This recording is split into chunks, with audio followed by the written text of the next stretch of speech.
2002년 월드컵이 끝난 그 다음 해 2003년 어느 날 저녁에 4살짜리 꼬마 콜튼이 시카고 한 레스토랑에 앉아 있었습니다. 이들 가족은 여행 중이었고 콜튼은 누나 캐시와 호텔 수영장에서 실컷 수영을 한 이후였습니다. 갑자기 콜튼이 배가 아프다고 했습니다. 아빠 버포 목사님이 인근에 있는 병원에 찾아갔습니다. 의사는 이 아이의 병 원인을 찾아내지 못합니다. 병명을 찾느라고 5일 동안이나 이 병원에서 아이가 얼마나 고생을 했는지 모릅니다. 콜튼의 엄마 아빠가 볼 때 자기 아들 이 콜튼이 마치 죽어가는 것 같았습니다. 무엇이든지 해야 한다고 생각한 이들은 이 아이를 다른 병원으로 옮겼습니다. 그곳에서 판정은 급성 맹장염으로 시간이 너무 지나서 맹장이 파열되고 염증이 복막을 덮어서 지금 바로 수술하지 않으면 위험할 뿐만 아니라 그 수술의 과정도 그리고 수술의 결과도 절대로 보장할 수 없다는 판정을 받습니다. 콜튼은 곧바로 수술에 들어갑니다. 수술을 하는 중에 이 아이는 3분 동안 숨이 멎고 죽었습니다. 그리고 다시 살아났는데 그 3분 동안 이 아이가 천국을 다녀옵니다. 콜튼은 수술실에서 자신의 육체를 벗어났었다는 고백을 합니다.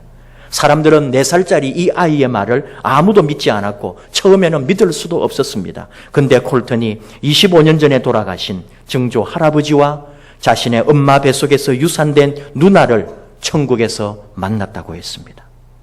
콜튼은 증조 할아버지에 대하여 들어본 적도 없었고 엄마가 자신에 앞서 유산 경험이 있는지도 부부밖에는 모르는 일이었습니다.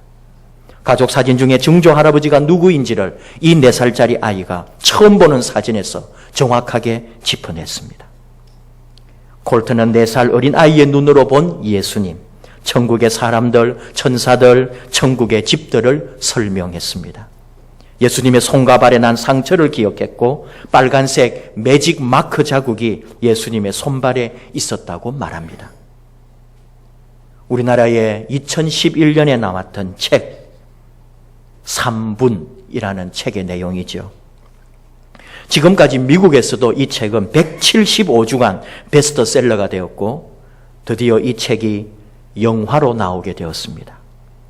6월 12일에 우리나라에서 개봉합니다. 여러분도 이미 예고편을 보셨는지 모르겠습니다. 천국에 다녀온 소년이라는 제목으로 나왔습니다.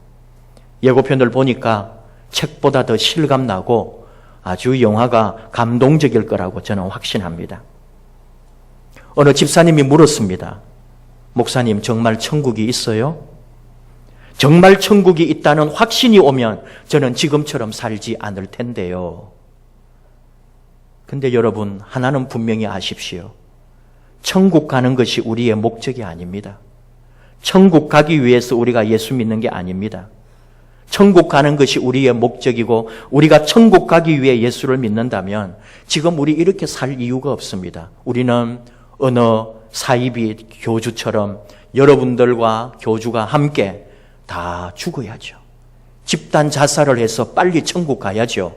왜 이곳에 이렇게 살고 있어요? 그렇게 좋은 천국이 있는데.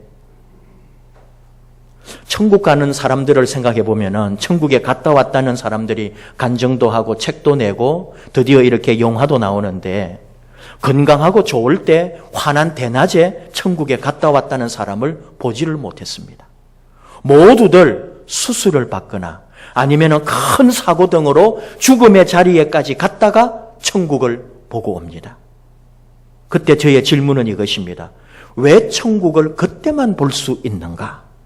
제 정신으로 천국을 볼 수는 없는 것인가? 그렇게 좋은 천국이라면 그대로 그 죽음의 자리에 머물러 있지 왜 이 험하고 어려운 세상에 다시 돌아왔을까? 근데 이들은 또 천국을 다 말하는데 각자 각 사람이 갔다 온 천국은 왜 다 다를까? 천국이 너무 넓을까? 그래서 지역이 다른가? 여러분, 3분 책 여러분 집에도 있는지 모르겠습니다. 그리고 영화가 나오면은 저도 그 영화를 꼭 보려고 합니다. 근데 하나는 기억해야 합니다. 마냥 좋다는 이야기가 아닙니다. 재미있는 것은 이런 개인의 경험, 개인의 신앙적 체험이 마치 모든 사람이 똑같이 공유하고 똑같이 느껴야 할 것처럼 상업화하고 또 영화를 만들고 장사하는 것처럼 만들어갈 때 이런 것들이 우리 기독교인들을 불편하게 한다는 사실이죠. 물론 저는 이 영화나 또는 3분 그 책을 비판하는 건 아니에요. 그 나름대로 우리에게 가르쳐주는 교훈이 있기 때문에. 근데 여러분도 아시고 저도 알아야 될 것은 절대로 이런 개인적 경험이 보편적 진리는 아니라는 거예요. 거기에 빠지면 안 됩니다. 4살짜리 아이가 우리에게 전하는 메시지는 있습니다. 그게 뭐냐 하면은 죽음 너머의 세계를 잊지 말라는 거예요. 이 세상이 끝이 아니고 우리가 살아가는 이 생명이 끝이 아니라 죽은 이후에도 반드시 새로운 세계, 영원한 생명의 길이 우리 앞에 펼쳐져 있다고 하는 것을 기억하라는 거죠. 요한복음 14장 6절 주님 말씀하시는 것처럼 내가 곧 길이요 진리요 생명이니 나로 말미암지 않고는 아버지께로 올 자가 없느니라. 예수 그리스도를 믿는 믿음, 그분의 길을 따라가는 우리의 삶이 오늘 바로 지금 여기에서 내가 살아있는 이 땅에서 반드시 이 믿음의 길, 주님의 길이 필요하다는 거죠. 오늘이 중요하다는 거예요. 천국보다도 죽음보다도 더 소중한 것은 오늘이 그렇게 귀하다는 거예요. 오늘이 내 생애의 마지막 하루라면 그런 책이 있습니다. 이런 종류의 책이나 말을 여러분도 많이 들어보셨을 거예요. 오늘이 내 생애의 마지막 하루라면, 그러니까 가슴 벅찬 비전을 안고 오늘 죽을 것처럼 오늘 사랑하고 오늘 열심히 살고 오늘 내 생의 마지막 하루라면 내가 어떻게 살아야 하겠는가, 이런 답을 주는 책이죠. 오늘이 정말 내 생의 마지막 하루라면 여러분 무엇을 해야 할까요? 오늘 내 생의 마지막이라면 내가 지금 무엇을 하고 있어야 합니까? 누군가를 용서하고 어떤 참회가 일어나야 될 것이고 또는 진지하고 아름다운 삶으로 나의 하루를 장식해야 할 거예요. 오늘이 내 생의 마지막 하루라면 정말 내 삶은 어제처럼 살 수는 없습니다. 지금 우리가 이렇게 앉아 있을 수도 없습니다. 근데 이렇게 있을 수 있는 것은 우리는 오늘이 내 마지막인 것을 모르기 때문이죠. 나는 영원히 죽지 않았으면 좋겠고 죽음은 나와 멀리 있으면 좋겠고 내가 죽음을 생각하기에는 나는 아직도 젊었고 아직도 건강하고 아직도 나는 더 살아야 한다고 생각하는 거죠. 하지만 기억해야 합니다. 누구나 오늘이 내 생의 마지막 하루가 될 수 있다는 것을. 우리가 아직도 세월호의 참사 아래 여러 가지 고통 가운데 헤어나오지 못하고 있습니다. 세월호 타고 가던 사람들이 그 누가 내가 오늘 이 배를 타고 다음 날 아침에 죽을 것이라고 생각한 사람 아무도 없습니다. 그러나 죽음은 그렇게 다가오는 거죠. 이것이 우리의 삶이고 우리의 인생입니다. 오늘 하나님께서 우리에게 보여주신 한 인생이 있습니다. 나름대로는 열심히 살았는지 모르지만 자기 중심으로 그리고 방탕하게 그리고 죄악을 행하다가 살았던 한 왕을 소개합니다. 벨사살 왕. 벨사살은 자신의 선조를 통하여 인생이 무엇인지, 왕으로서 어떻게 살고 나라를 어떻게 다스려야 할지를 깊이 깨달았어야 합니다. 그런데도 불구하고 그는 조상들보다도 더 악한 길에 들었었고 결국은 비참하게 생을 마감한 사람이에요. 지금으로부터 2500년 전 신바벨론 제국에서 왕이 잔치를 열었습니다. 바벨론 제국은 그때 60여 년 전에 이스라엘의 남쪽 유다를 쳐서 멸망시키고 많은 물자를 빼앗아 왔고 심지어 예루살렘 성전에 있는 기물들까지도 약탈해 왔습니다. 거기에다 수많은 포로까지 잡아왔습니다. 그 포로 중에 유다의 왕족 또는 귀족으로 추정되는 다니엘이라고 하는 소년이 있었죠. 제국들이 나라를 집어삼킬 때에 그 나라의 인재들을 포로로 끌고 간 걸 우리가 압니다. 데려다가 교육을 시키고 그래서 포로들을 지배하게 하기도 하고 자기 나라를 돕는 일에 활용을 했던 거죠. 다니엘이 바로 그런 모든 교육 과정을 거쳐서 포로였지만 그의 뛰어난 머리와 실력으로 바벨론 최고 교육을 받고 바벨론 국가의 관료로 참여하는 인물이 되었습니다. 바로 이 기록이 다니엘서죠. 오늘 주신 말씀은 다니엘이 포로로 잡혀온 지 60년이 지났을 때다 이 말입니다. 다니엘도 그곳에서 이제는 원로 정치인이 되어 있었어요. 그 사이에 바벨론 왕이 5명이나 바뀌었습니다. 지금 왕은 벨사살 왕입니다. 근데 지금 바벨론 제국은 주변 나라들에 비해서 힘이 많이 약해졌고 주변에 메대와 바사, 이 바사는 페르시아죠. 페르시아 제국들이 서서히 일어나면서 이 바벨론 제국이 약해져 가고 있을 때입니다. 지금 이 잔치를 열고 있는 시간에 메대의 군대가 바벨론을 위협하고 바벨론 성을 포위하고 있는 전쟁 중이었습니다. 그런데도 나라의 귀족들과 관료들을 1000명이나 초청해서 벨사살 왕이 잔치를 열었다는 거예요. 나라가 얼마나 지금 타락해 있고 이 왕이 어떻게 생활하고 정치를 어떻게 했을지 충분히 짐작이 가는 현상이죠. 오늘 말씀은 이 다니엘 5장 앞에서부터 우리가 읽어야 하는데 제가 요약을 하면 이렇습니다. 이렇게 지금 잔치를 열고 있는데 놀라운 일이 하나 일어나는 거죠. 하얀 석회를 바른 벽이 있습니다. 우리 교회 벽도 이렇게 하얀색이 있는데 이 벽에 촛불로 인해서 그림자가 어른어른거리고 있어요. 근데 바로 그 벽에 그렇게 그림자처럼 한 손이 나타나가지고 벽에다가 글을 썼다는 거예요. 얼마나 놀랍고 신기합니까? 잔치에 참여한 사람들이 전부 다 그 벽을 지금 바라보고 있습니다. 근데 더 놀라운 것은 그 글이 무엇인지도 모르지만 불길한 기운으로 이 사람들이 지금 다 얼어붙어 있는 거예요. 좋은 일이면은 신기하고 좋은 일이면은 기뻐하고 좋아했겠지만은 무엇인가 이상하고 특별히 왕이 무서워서 떨었다는 거죠. 지금 저 글을 읽고 해석할 사람도 없고 지금 점쟁이들을, 점술가들을, 학자들을 다 불러오라고 그랬습니다. 그랬는데도 그 글자를 읽는 사람이 아무도 없는 거예요. 그럼에도 불구하고 그 글을 보고는 무서워서 떨고 있다는 게 얼마나 재미있습니까? 다시 말하면 그만큼 왕이나 거기에 있는 관료들, 신하들의 삶이 바르지 않았다는 거죠. 자신에게 뭔가 어둠과 죽음의 그림자가 몰려오고 있다는 것을 그들은 직감적으로 알고 있었다는 거예요. 이것이 무슨 얘기냐? 똑같다는 거죠. 벨사살 왕이나 그들의 신하나 우리들의 삶도 다 똑같다는 거예요. 지금 죽어야 하면은 죽어야 하는데 왜 무서운가 이 말이죠. 내 삶이 바르지 않았기 때문입니다.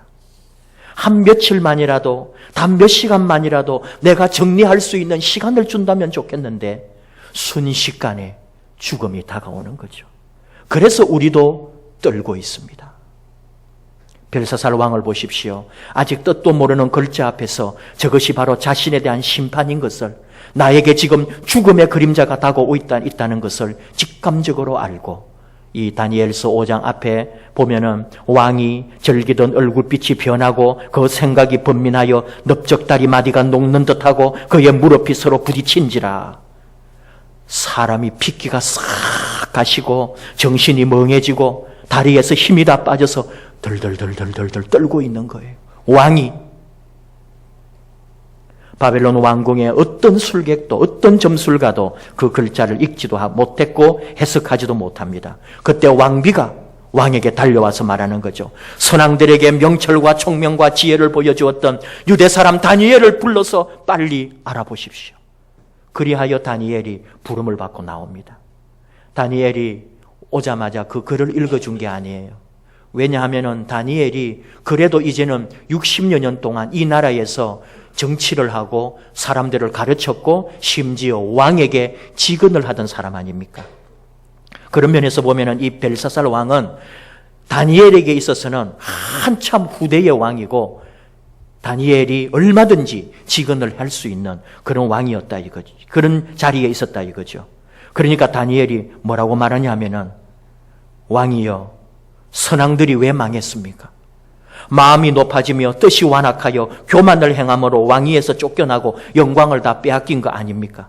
그런데도 왕은 이것을 다 알고도 아직도 마음을 낮추지 않고 자신을 하늘의 주인보다 높이고 있습니다. 심지어 하나님의 성전에 그릇을 가져와서 왕과 귀족들이 그것을 술을 마시고 있습니다. 금과 은과 나무로 돌로 만든 신상들을 찬양하고 왕의 힘을 주장하고 왕의 모든 인생을 주관하시는 하나님께 영광을 돌리지 않았습니다. 그래서 손가락이 나와 이 글을 썼습니다. 하면서 글자를 읽어주고 해석을 해줍니다. 이 글이 메네 데겔 우바르신입니다.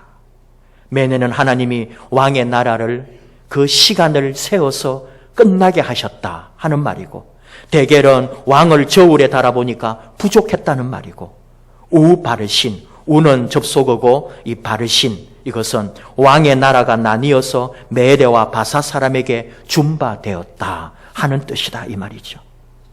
우리 성경에는 바르신이라고 하지 않고 베레스라고 말합니다. 이것은 복수입니다. 바르신의 복수가 베레스. 그래서 나라가 두 개로 나뉘어진다 그런 말이죠. 다시 한번 정리를 해보면은 세어보고 달아보니 당신이 부족하여 나라를 나눕니다. 그런 뜻이 되는 거죠. 이런 기가 막힌 예언을 들은 벨사살은 아무 말을 하지 못하고 자신의 어떤 죽음을 직감하고 모든 권한을 다니엘에게 이런 어떤 왕권을 물려주고는 물러나는 거죠. 바로 그날 밤 벨사살은 죽임을 당합니다. 너희도 준비하고 있어라. 생각하지 않은 때에 인자가 오리라. 마태복음 24장에서 주님이 말씀하십니다. 참 우리 인생이 이렇게 허무하게 끝난다면 얼마나 아플까요? 지혜로운 사람은 남의 이야기를 들으면서 내 이야기로 들을 수 있고 내 삶의 변화를 가져오는 사람이죠. 2500년 전에 벨사살이 나와 상관없는 사람이 아니라 바로 내가 벨사살이구나. 내 인생이 벨사살처럼 살고 있구나. 내 돈, 내 것, 오직 나를 위해 내가 이렇게 살고 있지만 이것은 하나님이 기뻐하시는 삶이 아니구나 하는 것을 생각해야죠. 히브리서를 통해 하나님 말씀합니다. 서로 돌아보아 사랑과 선행을 격려하며 그날이 가까움을 볼수록 더욱 그리하자. 그날이 가까움을, 내 삶의 마지막이, 우리 인생의 종말이 가까이 오면 올수록 서로 돌아보고 사랑하고 선행을 격려해주는 그런 사람이 되자고 말씀합니다. 천년 만년 살 것처럼 아무런 도움도 필요 없고 아무도 필요 없는 것처럼이 아니라 더 많이 내 삶의 마지막이 가까이 올수록 서로 더 많이 돌아보자. 격려하자. 오늘 우리가 벨사살 왕과 다니엘의 대화와 또 이 오늘 벨사살의 삶을 통해서 생각하는 것은 다시 한번 우리가 하나님 앞에 우리를 드리는 거죠. 하나님 은혜로 살고 하나님을 위하여 살아야 하는 우리의 존재, 하나님의 뜻을 위하여 우리 삶을 드려야 한다는 이 숭고한 믿음의 삶을 다시 한번 우리가 작정해야 합니다. 오늘 읽진 않았지만 23절에 우리의 호흡까지, 여기는 왕의 호흡까지도 주장하는 분이 여호와 하나님이시라고. 우리 생명을, 우리 숨쉬는 것, 우리 숨쉬는 이것 하나까지도 하나님이 우리를 지켜주실 때 가능하다고 말씀하실 때 내 생명과 인생의 주인이신 하나님을 다시 바라보아야 합니다.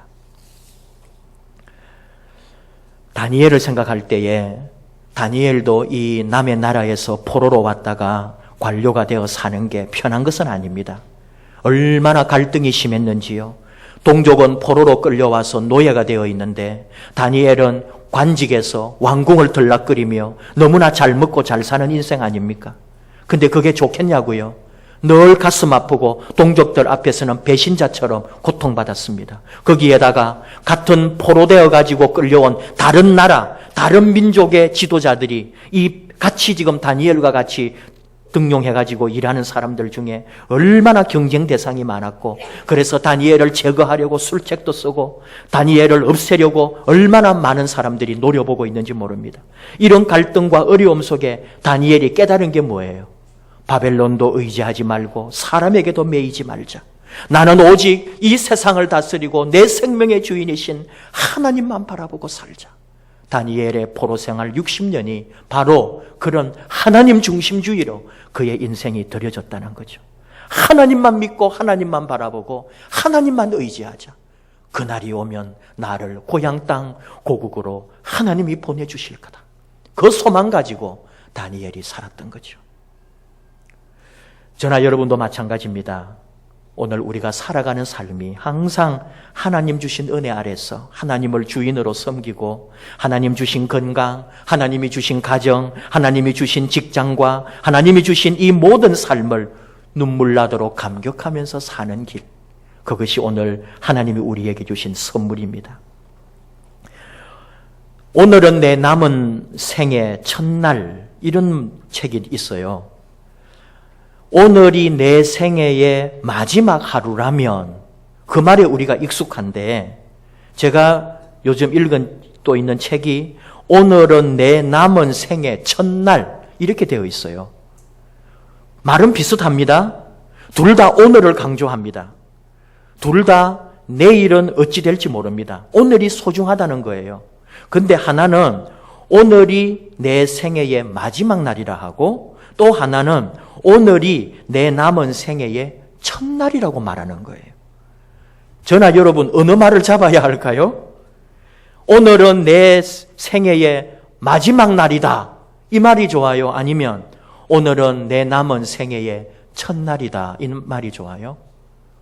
여러분 마음대로 가져가세요. 저는 첫날을 잡았어요. 내 남은 생애의 오늘은 첫날이다. 오늘 하루는 내가 세상에서 보내는 마지막 하루일 수 있습니다. 그런데 바꾸었어요. 오늘은 내 남은 날의 첫날이다. 오늘 예배는 내가 살아있을 때 드리는 마지막 예배가 될 수 있습니다. 근데 바꾸었습니다. 오늘 예배는 내 남은 생의 첫 예배다. 아침에 만난 사람, 아침에 인사하고 나온 우리 가족들이 어쩌면 이 땅에서 마지막 모습이 될 수도 있어요. 근데 그렇게 보지 않습니다. 내 생의 첫날에 만났던 가족들, 내 생의 첫 시간에 보았던 사람들, 이 태도가 긍정적 그리스도인의 태도다, 그 말이죠. 오늘 하루밖에 없으니까 내 맘대로 살자, 마지막이니까 끝장을 보자가 아니라 오늘이 내 생애의 첫날의 시작이다. 첫날, 첫사랑, 첫사람, 더 애틋하고 더 사랑하고 더 깊이 바라보고 더 믿음으로 사는 거죠. 그래서 아직도 꿈을 꾸는 거죠. 소망을 품는 거죠. 할 수 있다고 믿는 거죠. 오늘은 내 생애의 첫날이니까. 예수님을 봤어요. 예수님은 그의 생애가 죽음을 향해 간 사람이에요. 십자가의 죽음을 바라보고 그의 인생을 걸어오신 분이에요. 그런데도 예수님은 그 죽음의 끝을 본 게 아니라 부활의 첫날을 보고 계셨더라고요. 내가 다시 살아나리라. 그는 언제나 영원한 생명에 잇대어 있었더라, 이거죠. 예수님은 항상 오늘을 강조하신 분입니다. 오늘 우리에게 일용할 양식을 주십시오. 오늘 구원이 이 집에 이르렀다. 오늘 하나님의 말씀이 너에게 응하였다. 오늘을 얼마나 강조하는지 모릅니다. 그 오늘은 마지막이 아니고 언제나 남아있는 생애의 첫날이라고, 생명하고 이어져 있다고. 그는 죽음의 자리에서 십자가를 지고 돌아가시면서도 그는 어디에 이어져 있어요? 부활의 첫날에 내가 3일 만에 살아나리라. 그 생명과 새로운 새날에 그분은 집중해 있었던 거죠. 오늘은 내 남아있는 생애의 마지막이 아니라 첫날입니다. 어깨를 좀 더 펴고 숨을 좀 더 크게 쉬고 하나님 사랑합니다. 하나님을 찬양합니다. 내 곁에 주신 수많은 사람들, 우리 교회 하나님께 영광을 돌립니다. 내게 주신 사람들을 위하여 더 힘있게, 더 소망 중에 나아가겠습니다. 무엇과도 바꿀 수 없는 오늘은 새 날이고 내 남은 날의 첫날입니다. 새로운 기쁨으로 갈 날입니다. 그런 고백이, 찬송이 저와 여러분 가운데 있기를 원합니다. 주님 말씀합니다. 마태복음 6장 34절. 그러므로 내일 일을 위하여 염려하지 말라. 내일 일은 내일이 염려할 것이요 한날의 괴로움은 그날로 족하니라. 히브리서 3장 13절에서도 주님 말씀합니다. 오직 오늘이라 일컫는 동안에 매일 피차 권면하며. 오늘, 내 남아있는 생의 첫날인 오늘 더 많이 사랑하고 더 많이 노래하고 더 많이 하나님의 은총 아래에 있는 저와 여러분 되기를 축복합니다. 기도하십시다. 하나님 아버지, 오늘을 우리에게 주신 것을 감사합니다. 내일 일도 염려하지 말고 오직 오늘 너에게 주어진 시간에 아름답고 복되고 소망 중에 기뻐하며 오직 하나님만 바라며 최선을 다하라는 주님의 교훈을 듣습니다. 오늘 이곳에 하나님의 은혜를 주시고 오늘 이곳에 우리 안에 생명을 주시고 오늘 이곳에 주의 말씀이 응답되게 하시고 오늘 이곳에 우리의 결단이 있게 하여 주시옵소서. 사랑합니다. 찬양합니다. 하나님만 바라봅니다. 오늘 내게 주어진 이 시간, 내 남아있는 생애의 첫날, 첫 마음, 첫 사랑, 온전히 하나님을 위하여 곁에 주신 사랑하는 이들을 위하여 다 쏟아부을 수 있도록 오늘 하루 온전히 하나님의 이끌림을 받는 복된 저희들 되게 하여 주시옵소서. 예수님의 이름으로 기도하옵나이다. 아멘.